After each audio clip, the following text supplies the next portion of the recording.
thoughts on going up against one of your former clubs as well, and where they're at now, of course, as well? Yeah, I'm delighted. It's a fantastic club, and I'll always be grateful for Reading. They played a massive part in my life, and I moved to there when I was 16 years of age, and my kids were born there, and I lived in the town for nearly 20 years. Probably been my only bad experience in football since I've been a coach and a manager at Reading, but I didn't even really see it as a bad experience. It was a great learning experience for me, and I learned many things in that 6 months that will allow me to go on and hopefully carve out, you know, a career for many years in the game. Brian came in and as I said, done exceptionally well, and he's done fantastic. You know, he's got them promoted, and they were outstanding, in particular the second part of last season, to go on and win the league. And as I know, when you come up, it is very, very difficult. You're coming up against better quality players that can really hurt you. But I'm sure they'll do very well. They're a wonderful club, and like as I said, after tomorrow, I'm sure they'll kick on and do well.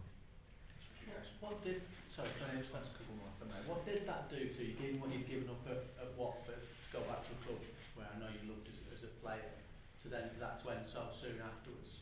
What did that change you as a person, whether it be stronger or otherwise? Yeah, I learned, as I said, I had a great upbringing as a coach, you know, many great experiences.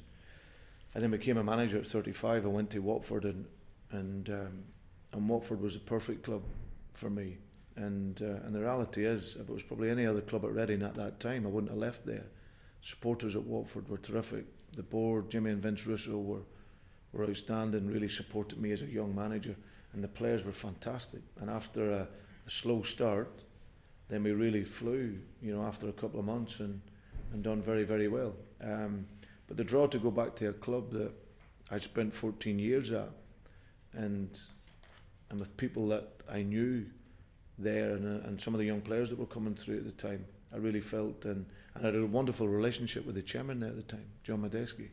So it just felt like, it just felt right, you know, and obviously it was a difficult time at Reading, because obviously they just missed out on in the playoffs when Steve had left, and Steve Coppell had done a brilliant job there. So it proved to be a difficult 6 months, especially what I was trying to implement, which was always going to need that wee bit of extra time. So but I came away from that and learnt from the experience, and reflected on it, and like as I said, it prepared me then going forward, and I was able to take those things now into the rest of my career, and that allowed me to be much more probably clinical then in my work when I arrived into Swansea. So and thankfully it's went quite well from there.